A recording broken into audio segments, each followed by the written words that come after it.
1, 2, 3, 4.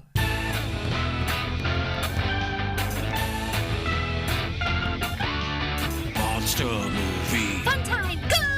Monster movie. Fun time, go. Monster Movie. Fun time. Go! Monster movie. Fun time, go. With Precious D and Honeybee. Fun time, go! Honeybee, you finally saw Godzilla X Kong, The New Empire. What did you think? Yes, I saw it. It was so good. Oh my gosh, it was so fucking good. I was shocked. Did not see it coming that Mothra was going to be in this movie. So if you're a fan of the show and you know that Mothra is my religion, my goddess, I cried. I was so freaking excited. I like squealed. The lady next to me in the theater like jumped, like kind of like looked at me like, what the fuck? And I was just like, so sorry, so sorry. I'm just really into this. As soon as when they're like walking and they're on the spoilers, by the way, obviously, if you have not seen this movie, you should not be listening to this. And I apologize that I already have spoiled it. But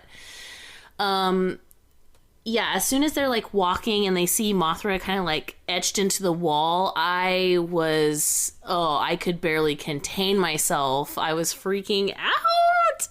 It was so freaking good. I cannot believe how good the movie was. I loved it. I loved her design. She was fucking beautiful. She did all of the Mothra things that we love. Oh man, I just loved it. Also, of course, like there's sign language in this movie, which is also like so near and dear to my heart. It was so badass. It was just so fucking cool. I loved it. In comparison to Godzilla -1, I don't think that it was necessarily better, just because I kind of not that they are like comparable, obviously it's like two different things, but I did like Godzilla -1 a little bit more than I liked this movie, but I did love this movie so much. It was so cool. Godzilla and Kong just like leveling up and being together and fighting together. There's that moment where Godzilla is running and like Kong jumps on his back. I was like, ee! Like I was just freaking out. Oh my gosh, it was so fucking good. It was amazing. I absolutely loved it. I thought it was everything that it should have been. Legendary kicks so much ass. The monsters look so mean. The monsters that we got in the movie that were kind of like, I guess new. I don't know if new is the right word, but you know, there was, I can't remember her name. It started with a T. Titran or Tetran or Titrus, I don't know, but the like pink snake thing that Godzilla like sucks up the energy to like level up. Yeah. Beautiful. First of all, we love when there's a lady kaiju. Second of all, gorgeous. I just loved her design. I thought everybody in the movie just like rocked balls. It was so good. It was so good. The only complaint that I had about the whole movie, and this isn't even, I feel like, a fair complaint, was the little dude, like the little baby. What was he? Was he like a chimp? I don't know. An orangutan? The little baby from his dude? color, I thought he was orangutan. I thought he was an orangutan just based on his color. Yeah, the only thing I did not like was his the whole movie. Like, I get it. He was like a baby, so he had to have some sort of like baby sound, but his sound really kind of was the only thing I didn't like about the movie. It just kind of drove me crazy how all movie. But other than that, it was fantastic. It was amazing. Also, I've seen it twice. And so the first time I saw it, I was like kind of annoyed with that. But then the second time I saw it, I guess since I kind of knew what it was going to sound like, it didn't annoy me as bad. But I just wish his tone would have been a little bit deeper, because that like high-pitched squealing baby noise just like drove me crazy. But that's literally the only complaint I have about the entire movie, and I feel like it doesn't even count. Okay. So it was so good. I loved it. I loved it so much. Yeah, I did. I saw it I saw it once, and then I turned around and like watched it again like this next day or something.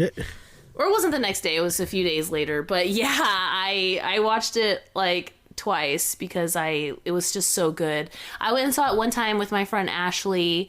We went and saw it together, and then the second time me and Gus and his girlfriend went and saw it. And when me and Gus and his girlfriend went and saw it, we saw it in the IMAX 3D, which highly recommend. It was amazing. There was a lot of moments in the movie that I feel like were made for 3D. And it was just so good. It was so good. Oh, it was so good. There was just so many good... I could, like, go on and on about every single thing that I loved about it. It was just amazing. I loved it. Yeah, I saw it in the real 3D, not IMAX 3D, just real 3D. So, I mean, that's what it's called. That's... I don't think it's fancier than it's not fancier than IMAX 3D. That's just the brand. So, yeah, I think the IMAX is just the screen is like a little bit bigger, not even like that much bigger. I found those IMAX 3D glasses hurt though. They pinch too much. Oh, really? Yeah, they've got this like curve to them, and they kind of pinch in on your, not on your temples, but behind your temples, like at your ears. I found them uncomfortable last time I went to one. So, Honeybee, I wanted to talk to you quickly about your Godzilla X Kong, the New Empire experience before we get to the main part of this show, which is our interview with Dan Schkade, the current Flash Gordon artist and writer. And I will explain why we're talking to him in the main part of the show. So fuck yeah! We'll take a quick break, and then we'll be back with Dan.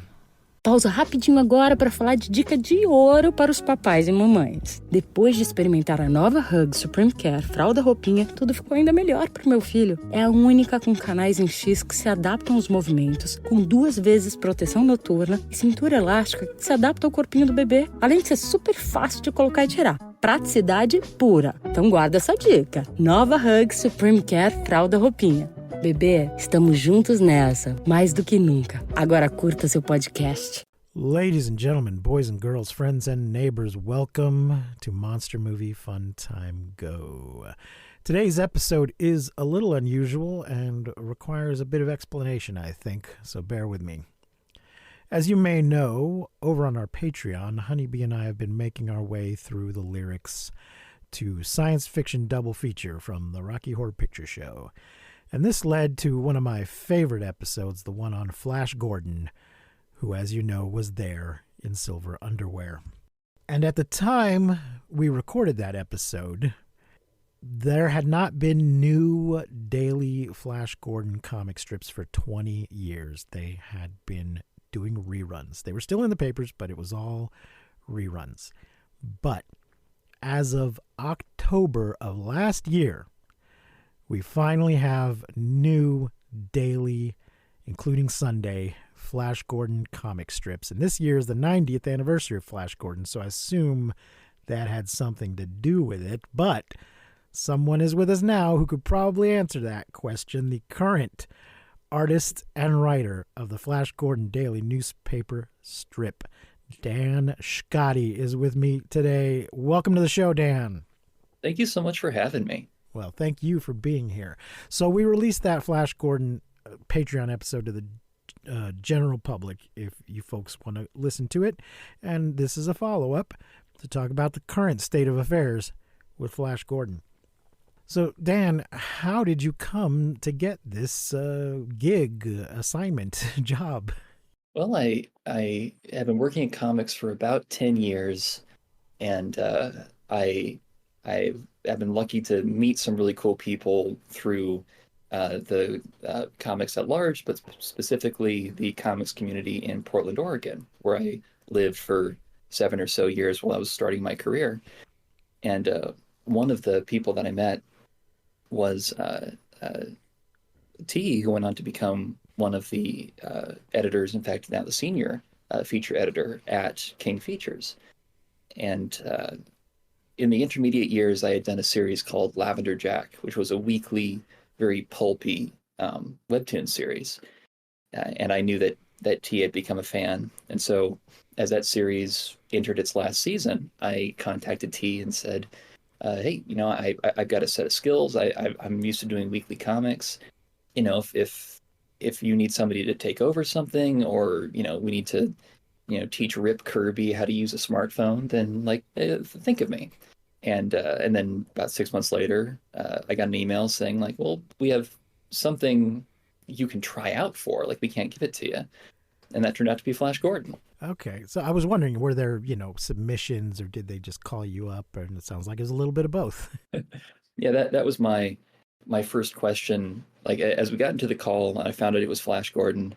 I and like the second somebody brings up the concept of a project like that to you, your brain immediately starts thinking about like, all right, what would be my take? Am I a good fit for this? What's my way in? And I started that thinking to ask, oh, incidentally, are you offering this to me, or is it a bake off? And because now that's a completely different mental process. Like you're no longer on a blind date, as it were. You are like at a party with somebody you're trying to talk to, which I personally have always been a little more comfortable in. Okay. Well, were you a fan of Flash Gordon in particular before this? I definitely appreciated it. I'm a big fan of pulp fiction, of scientific romances, like all the beginnings of what we currently think of as sci-fi and horror and fantasy in the late 1800s and early 1900s. And you can't be interested in that stuff. You can't be interested in superheroes. You can't be interested in superhero history, certainly, without reckoning with Flash Gordon, because like everything comes from Flash Gordon. Like Superman, the idea of heroes in skin-tight outfits wearing capes, Hawkmen, rockets from other worlds, like things that are just baked into the DNA of Cape Comics, all owes at least a little bit to Flash Gordon. Because you got to remember, Flash Gordon came out in 1934, and the big comic book boom, the superhero boom, didn't start until 1938 when Superman dropped 4 years later, but not really until 1940. And so you had these young men, these young artists, these young women growing up in households where, for a lot of people, the only comics you were getting were the Sunday funnies. So Flash Gordon was in everybody's house in the country, and that influence is massive. It's almost like trying to do analysis of literature without knowing the Bible. So I definitely had an appreciation for it from that perspective. And do you have apart from your own, do you have a particular favorite other version of Flash Gordon from movies or television or cartoons or whatever? Oh man, there have been so many great versions of Flash. In fact, part of why I set up the 90th anniversary strip the way I did was because I wanted to celebrate the breadth of that. But for me, I love the strips. I love subsequent comics and series, but there's nothing for me better than those original Buster Crabbe black and white film serials. They came out so early. They came out in like 1936, I want to say, when the comic had only been out for 2 years. And it's so like, it's one-to-one. Like the stuff that's in the comic is on the screen. Buster Crabbe looks and acts just like Flash Gordon. I mean, it's just an incredible piece of not just piece of pop media, but a thrilling like piece of art. We used to do, my friends and I, we used to do these backyard movies, and this is a friend group that had been together for like 12 years. So like there were wives and a bunch of dogs and like every big families that would come together every week to watch genre movies. We go into the backyard and project on the side of the house, Roadhouse, whatever we were going to watch that week. But the sort of master of ceremonies was very smart. He knew like you need a pre-feature so people can like talk and find their seats and whatnot. So he started playing those original serials. That's how I first saw them, huge on the side of a house, not too dissimilar from how a lot of people in the 30s first saw them. And I was just like, this rips. This is so much fun. Look at that. they rear projected a lizard with a little paper mache spike on its head. I love this. And so being able to capture that enthusiasm on screen that you get from reading the comic strips, like it for me, it doesn't get any better than that. Yeah, I quite like the Buster Crabs too. I think my favorite is probably the '80s version, but I 80s do version love is Buster so Crabs. good. Ugh, I that's just I revisit it all the time, of course, because that's the big Yeah. touchstone. It would be like doing a Superman comic and not having ever seen the Christopher Reeves movies. Like yeah, you're unqualified for the job if you haven't seen those. yeah, Um, and plus, also, for the last year of my life, whenever I tell a stranger what I do, or like a new friend, a relative, whatever, and I say I'm doing Let me, Flash wait, Gordon, let me guess. what? They sing at you, right? Exactly. Which you would think would make me tired of it, but it's just like Uh-huh. it's like being sick of hearing the national anthem. It's like a Yeah, perfect song, and it goes from 0 to 100 in terms of the person not knowing what you do and completely right. understanding how cool it is. Yeah, yeah. So I like it for that reason. Um, in fact, it would be weird if somebody like started singing the first couple bars of like The Hero or one of the other songs on the soundtrack. It really needs to be the main one. Sure. Now, your art style is quite a bit different from the previous guys who've had this job. Seemed like most of them were just trying to emulate Alex Raymond, which I understand. But yours is a bit different, and I quite like it, and I think it was a good idea to go with that. Otherwise, they could have just kept doing reruns. But That's a good way of putting it. yeah, what has been the general reception? I was looking through some of the comments on the first strip you did on Comics Kingdom, and most of them were positive, but there were a couple of old men yelling at you to get off their lawn. Yeah, there's some holdouts. I actually remember the first comment because the comic dropped at midnight, October 22nd. Mm-hmm. My girlfriend was coming back from Japan that day, so I had stayed up to see her to bring her, like, to welcome her home, and so I was there when it dropped, and I pulled it up just to make sure it posted right, and I saw the very first comment, which was, "What is this doo-doo crapola?" Oh yes, I saw that one. I didn't realize that was the first Oh, one. that was number one, Wow. baby. So there are definitely some people who were a little unsure about it, and I have a lot of sympathy for that, by the way. Like, let alone Yeah. the tradition of Flash Gordon going back to Raymond, how it's a pretty classical illustrator style in Flash. It's very representational. It's very like Yeah. classic. But even aside from that, they've been rerunning Jim Keefe's great Flash strips for 20 years now, like since 2003, I think. Yeah. And so people being used to that, I can't knock that. It makes sense. So I Now, always had a lot of sympathy for that. I'm just imagining a guy who didn't know that it was getting restarted, I mean, that's the because thing is that would there have been a was bit of a no, shock. yeah, like there was no run up. If you were reading the comic, um, like it's not like a week before I started, the strip was replaced with an advertisement saying, like, Yeah. watch this space, something's changing. It was just in the middle of a rerun of one of Jim's storylines, and then all of a sudden it's me, and I look so different from Jim. Um, and like, it's a new continuity, and the characters all look different. It doesn't follow the same storyline. Right. I'm pretty sympathetic. And there are some people who reacted to the comic in ways that I don't think were very valid. Somebody said the art had no soul. Somebody Wow. said it was degenerate. Um, Oh, that's a but bit yeah, much. yeah. I mean, there's this thing where there are That's a some people real who think that that, word you're using. I don't think of being like you yeah, think like of me. I was kind of thrown by that because there are people who think that stylized art, modern art, is like, Mhm. I don't know, anti-Christian. Some people are really attached to the idea that anything that doesn't look just like a representational person is bad.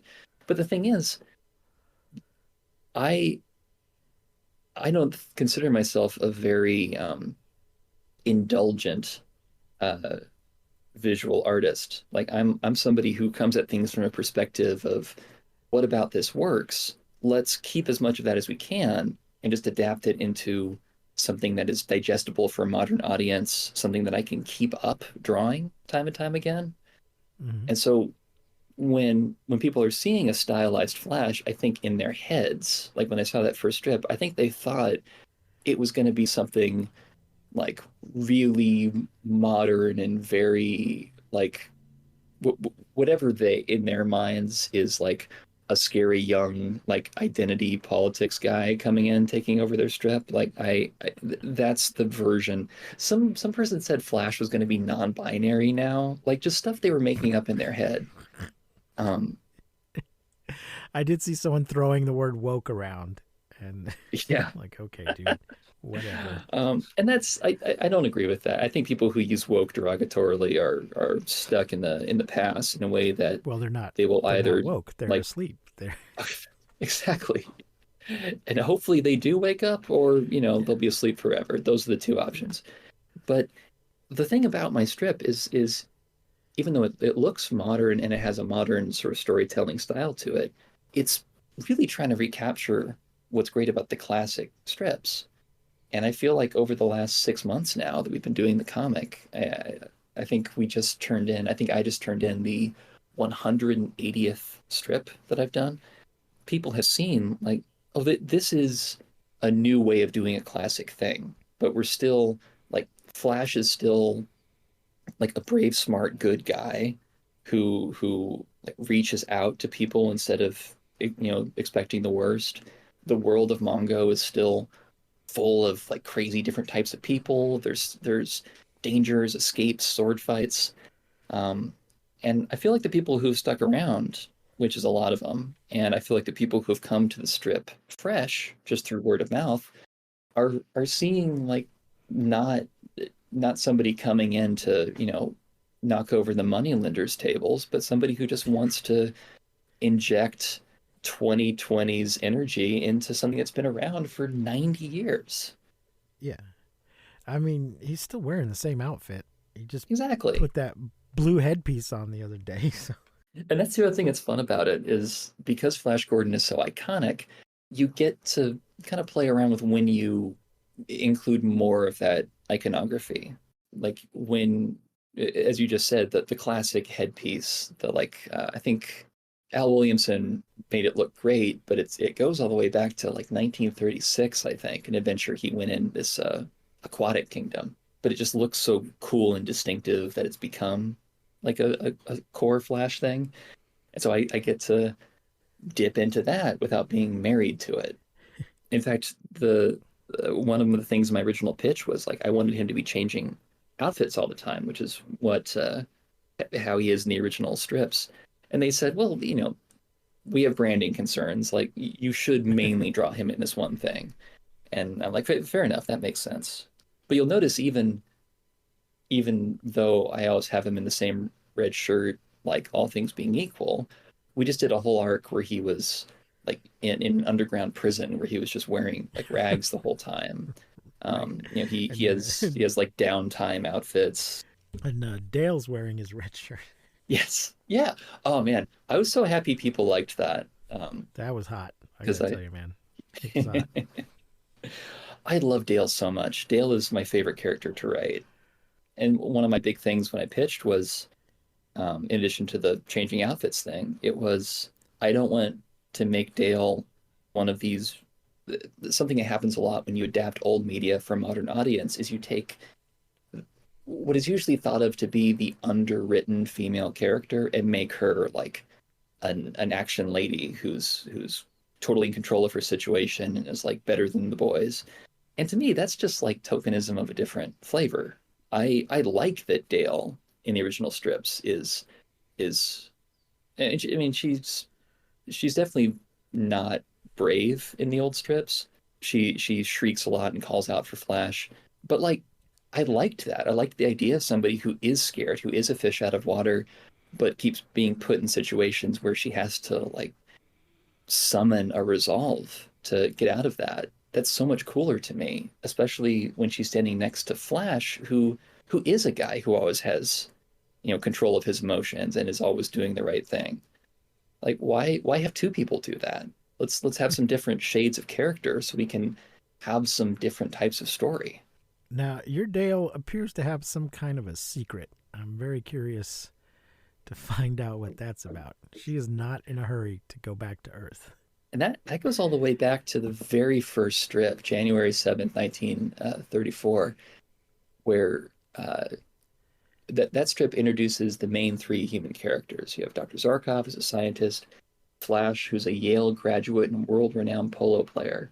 But the only thing we learn about Dale is that she's a passenger. We don't have any idea who she is, what her job is, where she was going to, where she was coming from.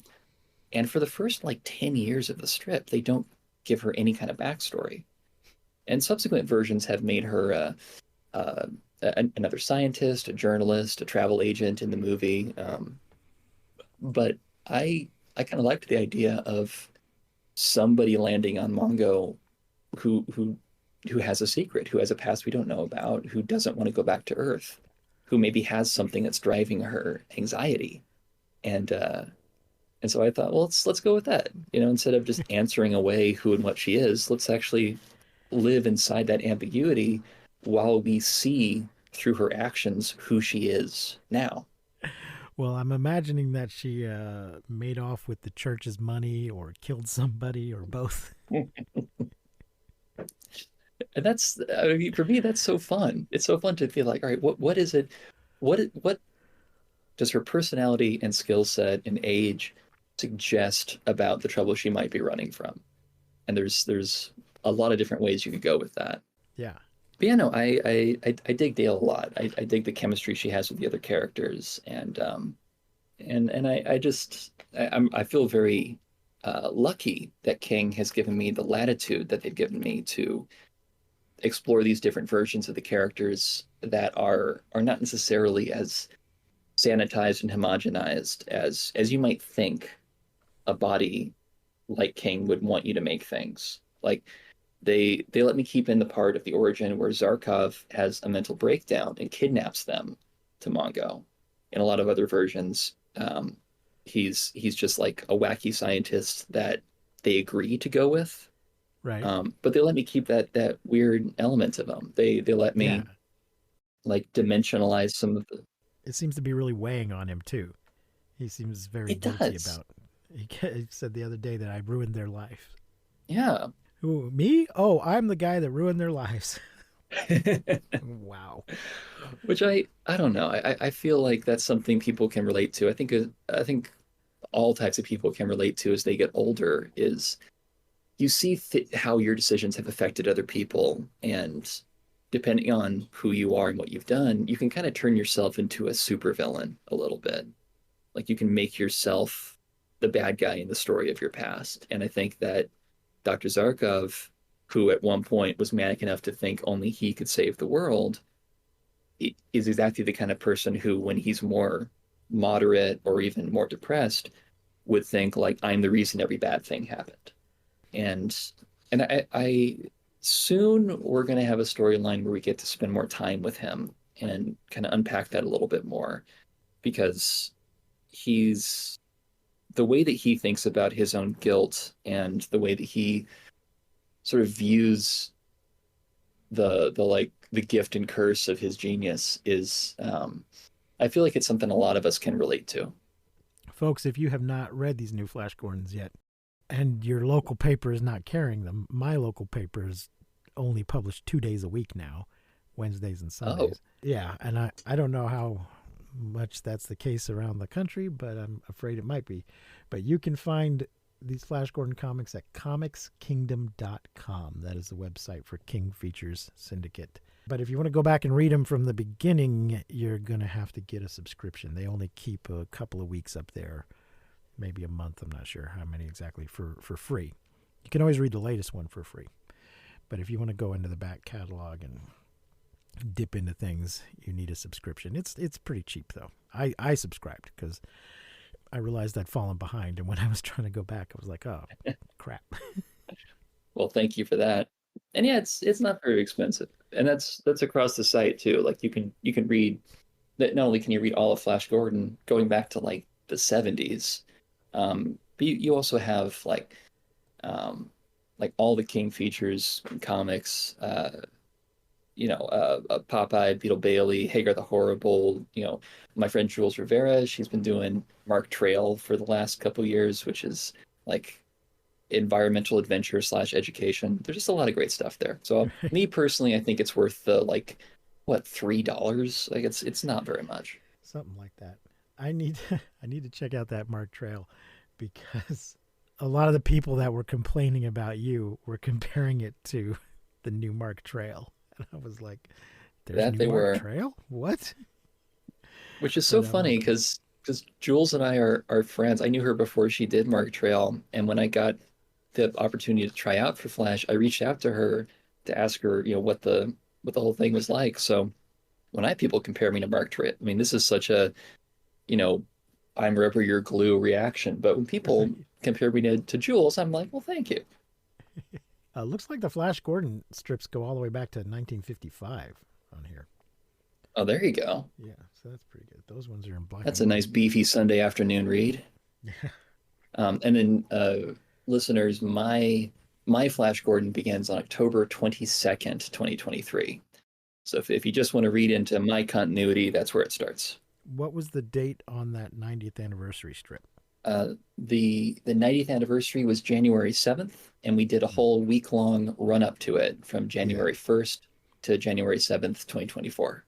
Yeah, you got to check that out. That last panel gave me all the feels. It really got me. Oh. That was good, man. Thank you. But I folks, you go read it yourselves. You'll see what I mean. I don't want to give it away. Well, our other justification for having you on the show to try and shoehorn this into the actual premise of this show is that you have a storyline that's just started in Flash Gordon that includes a kaiju. What can you tell us about that without giving away too much? Well, it's an arc I'm having a lot of fun with. This is the third arc we've done. This one's called Snow Steel, and it's set in Phrygia, which is the northern sort of Arctic kingdom of Planet Mongo. And it's ruled over by Queen Freya, who is the most respected, the most competent, most interesting for my money queen of the planet. And so she has been, as with all the other rulers of Mongo, she's been in the south fighting this big war to overthrow Ming the Merciless. That's where our comic starts, with the overthrow of Ming. In this storyline, she's finally heading back to her frozen kingdom with Flash and the gang in tow, and she's doing a tour to see how have things been handled in my absence. How's the little guy I've installed to rule things while I'm gone? How's he done? And as she is heading back to the kingdom, she encounters this mysterious giant presence in the dark. It derails the train she and Flash are on, and then disappears into the blizzard before they can really get a good look at it. But it's big, it's moving, it's alive, it's the size of a skyscraper, and they will spend the next 6 weeks figuring out what this thing is, because no bones about it, it's a kaiju. And I'm so happy with the design we landed on for it, because it feels different to me than others that we've seen. Like, it's so easy to fall into the Godzilla or into the, if you try to not be Godzilla, you're going to end up being Cloverfield. All of these baby's first giant monster designs, there's these little pitfalls you end up falling into. Yeah. But I got some good input from other monster people, and I think that when we really reveal what this thing looks like and why it's been attacking these villages in Phrygia, I think that people are going to be really into it. I can't wait. I'm reading it already. Apparently, if you have a subscription, you can be like a week ahead of the published things. That's right. So, which I found out after they started doing that. I was reading the comic. I looked up at the date and I was like, wait a minute, what's today? Am I late on my taxes? What? Oh, well, then right. you I'm logged probably in. I have a subscription. So you've gotten the first glimpse of it then. We got our first like actual clear I look at saw a part of hand. it. Yeah, you did. So Um, that was about it. and by the way, doing a giant monster in a daily newspaper strip is tricky because if in a normal comic book, turn the page, splash page, big monster, there you go. Mhm. But on the newspaper strip, everything's the same size. It's a lot Yeah. closer to how you like cut a film. And thankfully, that was the same restriction I was under when I was doing Lavender Jack at Webtoon. Everything was a vertical scroll, so you could never have a panel bigger than a phone screen. Okay. So I learned a lot of tricks from there about how to make something feel big, even though you had relentlessly limited horizontal space. So finding ways to convey scope, power, verticality in this little, Hershey's bar proportion space we have in Flash Gordon it's been a lot of fun to figure that out, and I'm really happy with what we've done. Well, you have a little more room on Sundays. Maybe you can have just one panel, one giant Sunday Wouldn't panel. that be great? That's the kooky thing about it. Oh my God, I had no idea it was going to be like this, but the Sunday strips, like if I had my druthers, I would do like one big panel or a week where it's all vertical panels. The weird thing is, so not every market gets the top row of it. Like a lot of them only get the bottom two rows, and then there's also markets that post the bottom two rows vertically. So you have to write it and draw it in such a way that you can read either the whole thing or just the bottom two rows or the bottom two rows, but they're stacked on top of each other. Yeah. And this new thing, which has really really popped out my monocle, let me tell you, is there's some markets that get the panels arranged in rows of two with half of the top panel on top. So I don't know what kind of James Bond helicopter that folds into a backpack business we're doing there. So all the storytelling has to be super modular. But if I'm lucky, I think if I can alienate audiences just enough papers drop the comic, I think I can get them to let me do just one big panel because there's no newspapers. We have to chop it up. It's going to make a lot of people unhappy, but I think it might be worth it. So you're going to self-sabotage in order to get more freedom? For the sake of the work. Sure. It's art, man. Yeah, I have noticed our own paper publishes Doonesbury vertically on There you Sunday. go. Does your paper carry Flash Not Gordon? all of them are like. It does not. It does not. I should yell at them to do that. Cause, I appreciate that. That would be cool. I don't know. Yeah, I'll figure out who I gotta yell at to make that happen. Well, then thank you for reading, even though your paper is it doesn't carry it. I really appreciate that. Yeah. Well, and it's just sad that it's only two days a week now. Yeah, I'm sorry about that. I had a brother who worked in the newspaper industry, and he saw the writing on the wall, and he switched careers and went to law school. He was a sports writer in the newspapers, and he went to law school, and he doesn't do that anymore. So there you go. Good for him. Oh, I know what I was going to ask. So do you have a particular interest in kaiju, or is that just one of the many things, when you were coming up with new stories for this? Or was it something you particularly were looking to squeeze in? When it comes to Flash Gordon, it's such a lush world. It's such a lush, fictional apparatus because it's not just a spaceship story. It's not just a revolution story. Like it's got these elements of fantasy, of historical fiction. And so with every subsequent storyline, I really want to do something that feels different from what came before. And the previous storyline we did, which was called Nivana, was a murder mystery palace intrigue story. So it was a pretty small scope. Like the ground covered was pretty small, and there were a lot of characters.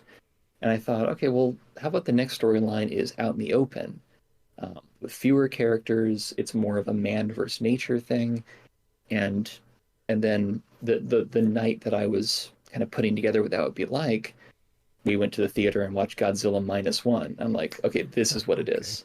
It's Flash versus Godzilla. That's what this next arc is. Because Okay. what does a guy with a sword do against something that huge? And the answer is work together with other people. And if you have a story where the question is, how can Flash do X? And the answer is work together with other people, that's a Flash Gordon story. Everything Flash does needs to be collaborative because it's that sense of cooperation and community that he creates that makes him the hero that he is. If the problem can be solved with being good at sword fights, then that could be anybody, but it's not Flash. Yeah. Well, I just interviewed a guy who is kickstarting a comic book that is basically Josie and the Pussycats versus Godzilla. Ooh. So I don't know. I don't know what they're gonna do. I don't know how I they're like gonna that. fight the monster. Yeah, it's called the Super Kaiju Rock and Roller Derby Fun Time Go. Coincidentally, Oh, heck yeah. sharing Oh, I sharing love part of that. our title. So yeah, that's coming to Kickstarter soon. I love stuff like that. I love big swing high concepts. And that sounds just up my alley. Yep, it's roller derbies and girl band and kaiju.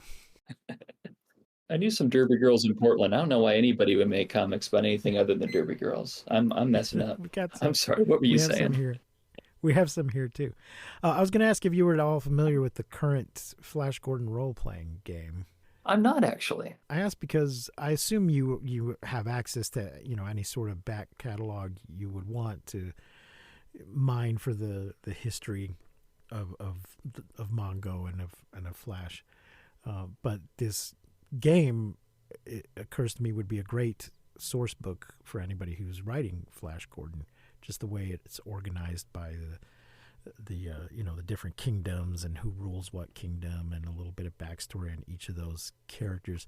Similar to the way that the Star Wars role playing game when was kind of used by people who ended up writing the Star Wars novels later on. Oh, interesting. As that they sort of laid out a blueprint that a lot of people that came after them ended up following, because they filled in a lot of corners that had been left empty. I should check that out. It's called The Savage World of Flash Gordon, and it's based on the Savage World system. Ah, And it uses a lot of comic book art for its illustration. There's some original art that's just that they commissioned for this book, but a lot of it is also just original comic book art. So the other reason I bring it up is maybe the next time they do a supplement, they could include some of your work. that'd be fun. I mean, there's guess some new stuff that we introduce in my run that people have said, like, I hope we get a source book for this. Like, we have this character, Bones Malak, who's the sort of outlaw sheriff of this Smuggler's Cove type place, who has a Right. weapon called the Galvanic Cutlass, Yeah. which is a sword that shoots lightning. And I think that all the role players in the audience like kind of perked up when they saw that. Yeah. Well, I think after your stuff's been out for a while, it would certainly be a good idea for them to put out a supplement with stats for the various new characters and items and things. That'd be fun. Of course, it would have your art in it, but that would probably be up to Pinnacle Entertainment and King's Features to work out. But yeah, above my should pay grade, definitely. You should definitely look into that book, though. Mine is I will. autographed by Sam J. Jones. Oh, hey. Yeah, he wrote an introduction for it, so he was here at a local convention, and I got it signed by him. Well, Was not that's a able cool to guy. get him to come play with us because he had to be at his table. Oh, was sure, like, I sure. got- Well, I was there. I was running Dungeons and Dragons games at this convention. We used to do this all the time to introduce new players. But I brought the Flash Gordon books along just in case we were able to talk him into playing. Oh, that'd be fun. Sadly, that did not happen. Yeah, I wouldn't mind So- learning more about that. I mean, you asked me what my familiarity with Flash was, like if I was a fan before I took it over. And the truth was, I'm kind of a newcomer to this. To be honest, I think that was kind of part of my appeal for King was that um, in terms of really digging into the canon, I'm coming to it kind of new, which is part of why my stuff is in new continuity that's really entrenched in the first 6 years of the strip. Was I wanted kind of Batman the animated series style to grow it from zero and then build from there. And so like as we keep going, I do start dipping into subsequent not just runs of the comic, but extended media, and figuring out like how people have gamed this out literally in the tabletop world. That's really interesting to me. I would love to see how they've done that. Yeah, it would be a really good source book because there's a lot of stuff in there that doesn't have anything to do with the rules or the game system. It's just here. This is the name of this kingdom. This is the sort of what the culture is. Who's in charge? Here's a significant storyline that happened to Flash while he was there. This is the person that fell in love with Flash, and this is the one that fell in love with Dale when this thing happened to them. So it really kind of summarizes a lot of stuff that you might otherwise have to slog through decades of material. What's so funny is when I approached the material, one of the things I said was like, let's do away with the everybody's in love with Flash, everybody wants to marry Dale thing. Like let's try and make them not the most important people in the world. But then when I started actually writing it, I'm like, you kind of can't get away from it because I don't know. If you knew about a hot heroic alien who like only does good things and believes in you, like, are you not going to fall in love with that person? And so I honestly, I think Raymond and company nailed it with that one. Yeah, there's even a discussion of sort of rules mechanics for having that happen to your player characters. Oh, really? so I don't know if it's a rule so much as just a look. This is something that happens a lot, so it should probably happen to some of your characters. And here's some suggestions for how to deal with that, how to implement that. Maybe I'll order one of those books and check it out because that sounds great. I'll send you a link to the company's website. Fantastic. It's a fairly popular system. Well, are there any other 90th anniversary plans on the horizon that you know of? Well, I know they've got some great new stuff coming out through Mad Cave. King Features partnered with comics company Mad Cave to create a slew of new projects. There's a new, I believe there's a new ongoing monthly comic series that I think is illustrated by Dan Panosian. I could be wrong. I think, I don't want to say the name and be wrong, but the wonderful guys behind Oh Yeah Titans are doing an all ages Flash Gordon book. I've seen a little bit of it so far. It looks super cute. And there's this great third series that really intrigues me that seems to be about like small stories about different parts of Planet Mongo. And that's what's so cool to me about the planet is focusing on small people's experience. I took a Dragon Man, which is a character that shows up in like one storyline of the original series and then like one thing Jim Keefe brings back 20 years ago, and I made him a main character. So a comic that's doing that every month, super interesting to me. So I know that they have a free comic book day offering that they're putting out that I assume will be kind of a starter for this. So on free comic book day, look out for the Flash Gordon free comic book day sample. It's got this awesome Dan Panosian cover. And so if you're feeling Flash, if you're liking my strip, I think that would be a great way to roadmap what, where to go next with this quite cool property. All right. Oh, well, I didn't know anything about that. I will look into that. Our local comic shop sadly closed down, but I'm my sorry. partner Honeybee is in Austin. Are you currently in Austin? I thought I saw something about that in your bio. I'm not currently there, but I'm from there, and they got some great comic shops there. That's what I saw. Yeah. Yeah, I will. And I got another friend in Well, sometimes I send my brothers who are in Dallas, Fort Worth, and I got a friend in San Antonio. So I'm sure amongst those contacts, somebody can find me that Flash Gordon So comic. you're in Texas right now? I'm in Odessa, Texas. Hey, nice. Our one. There might be something in the town next door, not a comic shop, but a shop that has comics, some of their other stuff. And I don't know if they participate in Free Comic Book Day or not, though. But I will find out. Well, In the sorry to past, the hear that. library's done a little bit of something as well. But yeah, we had a pretty cool comic and game shop, and it shut down. So, I see these Rip. guys do Gotcha Man and Dick Tracy. Yeah. Yeah, Mad Cave is doing some And cool a bunch stuff of right now. I haven't heard of. Most Yeah, of the I stuff I've believe never heard of. my guy Alex Segura is doing that Dick Tracy book, and if it's anything like what he's done in the past, then we're in for some fun stuff with that. Dick Tracy's in very good hands with Alex.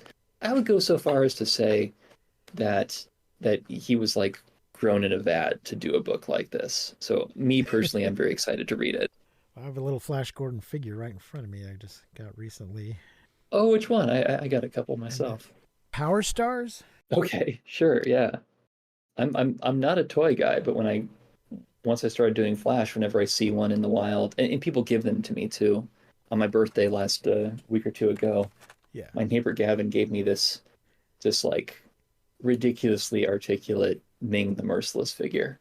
Oh, that's probably one of those NECA. Probably one of the That sounds NECA right. ones. Yeah, I got all of those.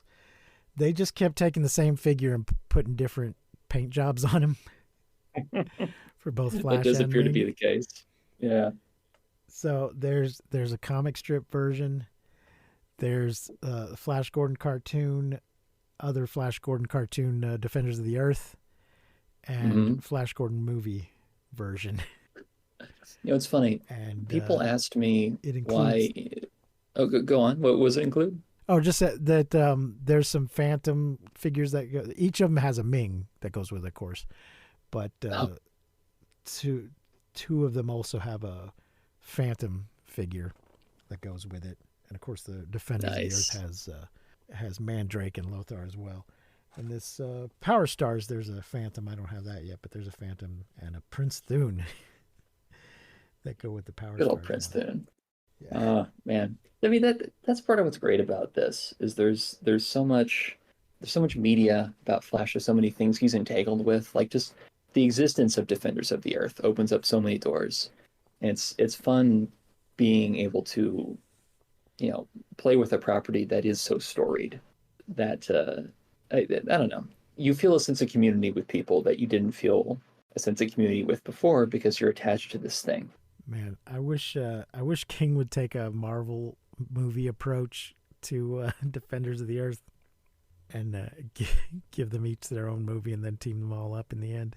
I mean, you never know. Each of those characters could carry their own film. At least the Mandrake, Phantom, Flash, like at least those three, and then a Defenders on the other end of that. Crazier things have happened. Some kind of Netflix situation where they all have their own series and then it comes together into a thing. Yep.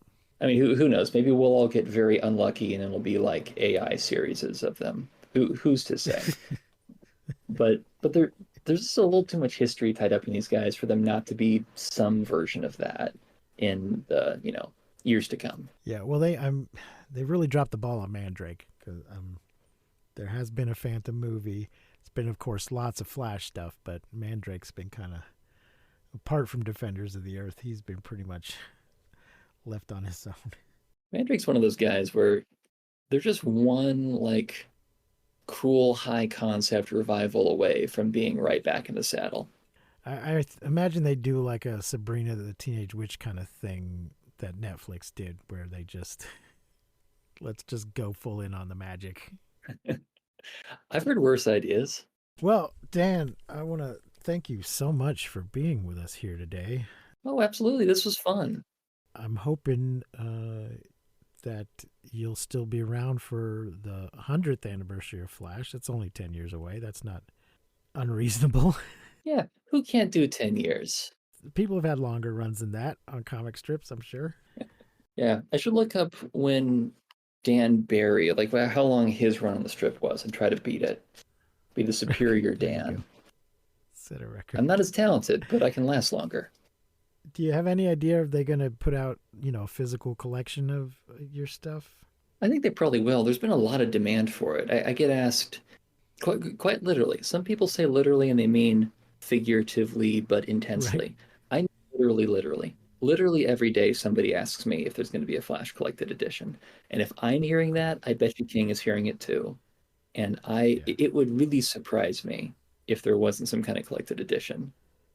It probably won't be until the end of the year, because I think that probably, they'll want it to be at least 200 pages, and that's essentially the year. Yeah, you got to have a good page count. Exactly. But I would love for like spring 2025 to see a collected year one of My Flash, because this stuff I think will really sing in print. Where you can kind of pour through it all at once. You can see the strips a little bit bigger. I'm very hopeful for that. Well, good luck with that. I'm hoping for it too. You can tell them there's one more vote for that. I'll pass that along. Thanks again for joining us today, Dan. It's been a real pleasure. I hope all our regular listeners didn't mind this little detour, but I wanted to follow up on that Flash Gordon episode and give you guys the current state of the union of Mongo. So thanks for being here. Fantastic. This was so much fun. Thank you for inviting me on. Well, you're welcome. Folks, thanks for listening. As always, you can find all our stuff on mmftg.com. If you want to support the show, go to patreon.com/mmftg. That Flash Gordon Patreon episode is available to the general public on our regular feed, wherever you're listening to podcasts. Just look for Flash Gordon. There's a picture of me in the thumbnail with Sam Jones. So you have that to look forward to. So until next time, I have been Precious D. Remember to keep calm and take shelter in basements. Whatever you do, do not misuse science. We won't see you, but you will hear us next time on Monster Movie Fun Time Go. You've been listening to Monster Movie Fun Time Go. If you enjoyed the show, please rate and review us on your podcasting platform of choice. Our theme song is by the Texacato Folk Rock Punk featuring Lita Lopez. You can support the show, find links to our social media, and even leave us a voice message at anchor.fm/mmftg. Great outro. Fantastic outro.